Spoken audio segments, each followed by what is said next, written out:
नमस्कार. अभ्यास नगरी या यूट्यूब चॅनलला आपलं स्वागत आहे. मी आज शिक्षक भरतीबद्दल चर्चा करणार आहे. खास करून जाहिराती या लवकर याव्या यासाठी प्रयत्न केला पाहिजे. पण बघा, मला असं वाटतं की बऱ्याच अशा महिला आहेत, बरेच असे पुरुष आहेत जे की शिक्षक भरती कधी होईल याची वाट बघता आहे. तर मला असं वाटतं की आपली जी काही भरती आहे ही एकमेव हे जे काही फील्ड आहे, डी.एड, बी.एड, एम.एड, एम.ए वगैरे या फील्डमधली जी काही भरती आहे ती शिक्षक भरती नसून भांडखोर भरती आहे. म्हणजे शिक्षक भरती हा एक असा ही एक अशी भरती आहे की जाहिरात न देता, जागा निश्चित न करता घेतलेली TITची परीक्षा. म्हणजे याआधी कसं होतं की डी.एड कॉलेज केलं की ज्यांना जास्त टक्के असतील त्यांची इंटरव्ह्यू घेऊन त्यांना नियुक्ती देण्यात यायची. पण ज्यावेळेस आम्ही 12-13ला जेव्हा डी.एड केलं, 12-13ला डी.एड केलं, त्याच्या आधी CET होती की ज्यांना जिल्हा परिषदेला लागायचं आहे त्यांच्यासाठी CET होती. तेव्हापासनं जे काही डी.एड बी.एड धारक होते ते टेन्शनमध्ये आले. याआधी शिक्षक मिळत नव्हते किंवा विद्यार्थी मिळत नव्हते. नोकरीचं एवढी गरज नव्हती नोकरीची. म्हणजे नोकरी मिळालीच पाहिजे, ती फ्रीमध्ये मिळायची. पण आता डी.एड बी.एड झालेले विद्यार्थी जास्त आहेत, नोकरीची संख्या, पदांची संख्या ही कमी आहे. त्यामध्ये आता म्हणजे मुलींचं प्रमाण जास्त होतं. डी.एड आणि बी.एड करण्यामध्ये मुलींचं प्रमाण जास्त होतं. ते का होतं मी तुम्हाला सांगते की XYZ मुलगी आहे एक, आणि तिच्या घरच्यांचं म्हणणं आणि मत असं असायचं की तू डी.एड केलं तर तुला जो काही मिळणारा नवरा आहे तो डी.एड झालेला एखादा शिक्षक असावा असं मत असायचं. आणि त्यामुळे त्या मुलीला जबरदस्ती डी.एड करणे, बी.एड करणे, काहींचं मग लग्न ठरण्यासाठी BA पूर्ण करणे, अशा बऱ्याच मुली आहेत. मी बऱ्याच मुलींचं असं मत ऐकलेलं आहे की जर एखाद्या मुलीचा मेंदू चालत नसेल किंवा ज्या मुलीला गंध नसेल शिकण्याचा, तर 12वी नंतर तिचं लग्न केलं जायचं. आणि ज्या मुलींना शिकायचं आहे किंवा मग ज्या पालकांकडे इंजिनिअरिंग साठी किंवा मेडिकलसाठी फी नसेल त्या काळामध्ये, म्हणजे 2005-06-07ची गोष्ट आहे की त्यावेळेस खूप डिमॅन्ड होता डी.एड करणे किंवा BA करणे. BA झालं की लगेच लग्न केलं जायचं आणि नोकरीवाला मुलगा मिळावा यासाठी विद्यार्थिनींना डी.एड आणि BA झाल्यानंतर बी.एड करून, त्यामुळे विद्यार्थिनींची संख्या खूप होती. आमचा जो काही डी.एडचा वर्ग होता 2012-13ला, तर 70 मुली आणि 20 एकच मुलं, असा 100 मुलींचा तो वर्ग होता. फर्स्ट इयरचा, सेकंडचा पण 100चा होता. म्हणजे एका वर्गात 100 विद्यार्थी होते. त्यामध्ये मुलांची संख्या 20च होती, मुलींची संख्या 70 होती. 70 ते 75. मग मुलींना डी.एड करण्याची गरज जास्त होती का? त्यानंतर मग आम्ही डी.एडला असताना 2013मध्ये TETची परीक्षा निघाली. मग अजून जास्त मुली, बऱ्याच मुली लग्न करून या संसाराला लागल्या, काही राहिल्या. आता मग त्यानंतर TET सुटायला हवं, मग नोकरी मिळेल, मग एखादी संस्था आपल्याला मानधन तत्त्वावर बोलवेल या हेतूने पुढे मग 2017ला TIT निघाली.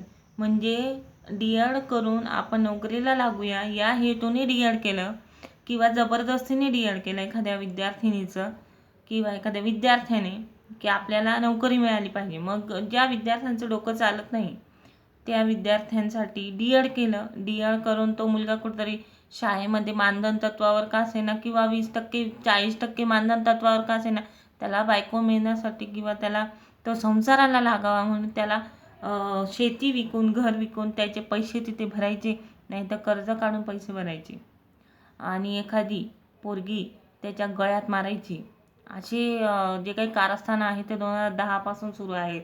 हे मी चांगलं म्हणजे मला माहीत आहे की डी.एड आणि बी.एड करणाऱ्या बऱ्याच विद्यार्थिनी मला ऐकत असतील तर ते खरं असेल की मी डी.एड केलं, बी.एड केलं. का केलं? कारण मला चांगलं घर मिळावं किंवा चांगला नवरा मिळावा. तो दिसायला कसा का असेना, काळा असो, चिपट्या असो, चपट्या असो, गुबऱ्या असो, जाडा असो, कसाही असो. पण त्या मुलीला 20% मानधन तत्वावर आहे, अनुदानित तत्वावर आहे आणि तिला तो पटत नसेल तरीही तो तिच्या माथी मारला गेला. का? कारण तो कुठल्या तरी संस्थेमध्ये 40% 4 लाख रुपये भरून 5 लाख रुपये भरून आहे आणि त्यामुळे ती डी.एड झालेली बिचारी पोरगी त्याच्या माथी मारली. मग त्यांची जे काही डी.एड झालेले दोघी नवरा बायको असतील, आता संसार करत असतील बाकीचे, त्यांना असं वाटतं मग बायको पण नोकरीला हवी. पण ते तशी परिस्थिती आहे का? आता 2024 चालू होईल, परिस्थिती आहे का? जे पण TITला IBPSला टक्कर देऊन आलेले आहेत ते आपापसात अभियोग्यताधारक भांडता आहेत आणि त्या भांडणामध्ये कधी मग टेलिग्रामचे जे काही ग्रुप आहेत ते ग्रुप पडले, त्यामध्ये मग इंग्लिश मिडियमचा ग्रुप पडला, मराठी मिडियमचा ग्रुप पडला, त्यानंतर बरेच जातीनिहाय ग्रुप पडले, कॅटेगरी वाईज ग्रुप पडले. 2017ला तसं काहीच नव्हतं. तेव्हा अँड्रॉइड मोबाईल नव्हते एवढे, तेव्हा एवढी सुविधा नव्हती आणि त्यामुळे शिक्षक भरतीचं काय चालू आहे हे विद्यार्थ्यांना कळत नव्हतं. म्हणजे आंदोलनाला गेले तर कळायचं की नेमकं शिक्षक भरतीत काय चालू आहे किंवा शिक्षक भरती आपली लवकर झाली पाहिजे. तर त्यावेळेस पण एवढा विद्यार्थ्यांमध्ये, पण आता जास्त आहे या 2023च्या भरतीमध्ये.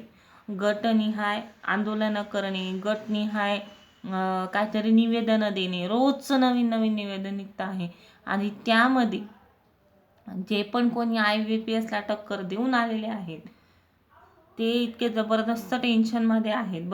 बरेच मुलं, मी त्यांचं जेव्हा मतं ऐकते, ज्यावेळेस त्यांना माझी त्यांची मतं मला माहीत पडतात, त्यावेळेस मला असं वाटतं की का म्हणून डी.एड केलं असावं, का म्हणून बी.एड केलं असावं. आज 131, 140, 151, 155 मार्क घेऊन काही मुलींचे नवरे अधिकारी आहेत, काहींचे शिक्षक आहेत, त्यांना 90 1 लाख रुपये पगार झालेला आहे, 12 13 15 वर्ष सर्व्हिस झालेली आहे. त्या मुलींना, त्या विद्यार्थिनींनाही वाटतं की आपली शिक्षक भरती झाली पाहिजे, आपल्या कास्टला जास्त जागा, इतर कास्टला कमी जागा, काहींना अतिरिक्त जागा, काहींना जागाच नाही, अशी सगळी परिस्थिती निर्माण झालेली आहे. प्रत्येक अभियोग्यताधारकाला वाटतं आणि आपापसात भांडतात, आपापसात एकमेकाला म्हणजे शिक्षक भरती शासनाची दूरच राहिली, ती त्यांच्या लेवलने बरोबर करतील. ते आता जानेवारीत काही ना काहीतरी जाहिराती आपल्याला दिसतील. प्रत्येकाचं हेच मत आहे की जाहिरात आपल्याला दिसली पाहिजे, जाहिरात आपल्याला आली पाहिजे. पण ही शिक्षक भरती एक वेगळ्याच वळणावर आहे. मला सांगा, कुठलीही परीक्षा असेल, याआधी IBPSने घेतलेल्या कुठल्याही परीक्षा बघा तुम्ही, HSC असो, CTET असो, TET असो किंवा TET पण आता IBPS घेणार आहे. CTETची परीक्षा, त्यांचं शेड्यूल असं 2 वेळा वर्षातनं घ्यायची, ते घेतात केंद्राची. जर त्या केंद्र लेवलच्या जर बँकेच्या परीक्षा घेतल्या, आधी जागा डिक्लेअर करतात, त्यानंतर वेळ असतो त्यांना 2-3 महिने अभ्यास करण्यासाठी, मग ते डायरेक्ट लिस्ट लावतात, परीक्षा घेतात, लिस्ट लागते त्यांना. असं नसतं की NTच्या जागा इतका कमी आला, STच्या इतक्या आल्या, OBCच्या आल्या, ओपनच्या आल्या. पण महाराष्ट्रातली एक अशी भरती आहे की ती शिक्षक भरती नसून भांडखोर भरती आहे असं मला वाटतं. म्हणूनच मला शिक्षक लोक आवडत नाही. मी आज म्हणजे मला असं वाटतं की शिक्षक भरती झाली पाहिजे. मला शिक्षक लोक अजिबात आवडत नाही, कारण मी एका शिक्षकाच्या घरामध्ये जन्म घेतलेला आहे आणि मला लहानपणापासून असं वाटायचं की मी चुकून जन्म घेतला. कारण प्रत्येक वेळेस नियम, अटी आणि शर्ती आणि त्या वातावरणात वाढून आता पुढे आयुष्य आपण एखाद्या शिक्षकाच्या बरोबर काढावं असं मला अजिबात वाटत नाही. आणि मी अतिशय माझं डोकं गरम होतं शिक्षक म्हटल्याबरोबर. पण काय आहे की घरी जी परिस्थिती आहे त्या परिस्थितीला बघून असं वाटतं की आपली शिक्षक भरती लवकर झाली पाहिजे. कारण TET देऊन CTET पास झालो, TITची एक्झाम दिली, IBPSला टक्कर देऊन आली. त्यानंतर घरी मी प्रत्येक वेळेस सांगते की मला नोकरी लागली तर माझ्याकडे पैसे असेल, मला पगार असेल. मला पगाराची, नोकरीची जास्त गरज आहे. त्यामुळे हे जे काही एक फील्ड आहे ज्यामध्ये मी पुढे जाऊ शकेल. पण मला असं वाटतं की शिक्षक मला अजूनही आवडत नाही. मला खडू फाडस्तर हे अजिबात आवडत नाही. पण जी काही परिस्थिती आहे, आज मी माझी परिस्थिती तुम्हाला सांगू शकत नाही. पण मला एकच वाटतं की शिक्षक भरती झाली पाहिजे. पण यामध्ये शिक्षक भरती कमी आणि भांडखोर भरती जास्त आहे. म्हणजे प्रत्येक वेळेस भांडण करायची, प्रत्येक वेळेस काहीतरी वाद होतोच. एखाद्या म्हणजे माझा हा रोष आहे, माझा हा संताप आहे की शिक्षक भरती होत नाही. मला बरेच जण म्हणत असतील की ही शिक्षकांच्या विरोधात आहे किंवा शिक्षकी पेशाची लोक हिला आवडत नाही, तर ही शिक्षक का होते आहे किंवा शिक्षिका का होते आहे. परिस्थितीला मुकावं लागतं. पण मला खरं म्हणजे मला शिक्षक लोक अजिबात आवडत नाही. ते एकतर संतापी असतात, अतिशय तापट असतात असं मला वाटतं. आणि ते आयुष्य जगण्यासाठी कुणीतरी तापट व्यक्ती आपल्या आयुष्यात यावा असं मला अजिबात आवडत नाही. कारण स्ट्रिक्टली वातावरणात लहानपणापासून वाढलेलो की ही एखादी गोष्ट करायची आहे तर ती करण्यासाठी पण परमिशन घ्यावी लागते.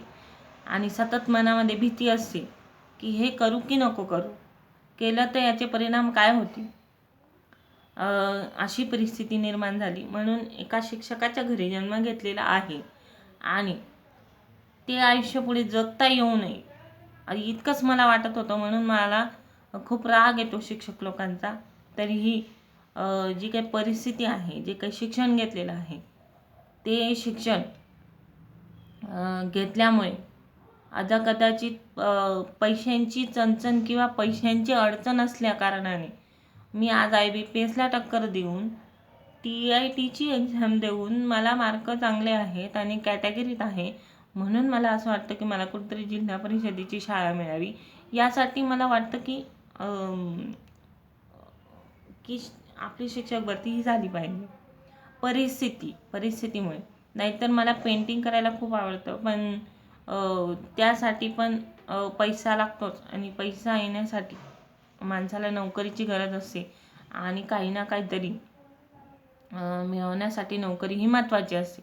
त्यामुळे आपल्याला हा सोपा आणि सोयीस्कर आता आपल्याला नोकरी मिळणार आहे या आशेवर मी 9 महिन्यापासून शिक्षक भरतीची वाट बघते आहे. पण शिक्षक भरती काय होईना. शिक्षक भरती पेक्षा भांडखोर भरती जास्त होणार आहे. भांडखोर भरती म्हणेन मी. कारण प्रत्येकच एक पेशन्स असतो किंवा एक लिमिट असतं की त्यानंतर जर परिस्थिती गेली तर माणूस हा संतापतो आणि हा माझा संतापच आहे असं समजा. बघा, माझे मतं तुम्हाला पटले, मुली जर ऐकत असतील तर त्यांना माझं मत पटेल. जर पटलं तर लाईक करा, नाही पटलं तर तुम्ही व्हिडिओ नाही बघितला तरी चालेल. धन्यवाद.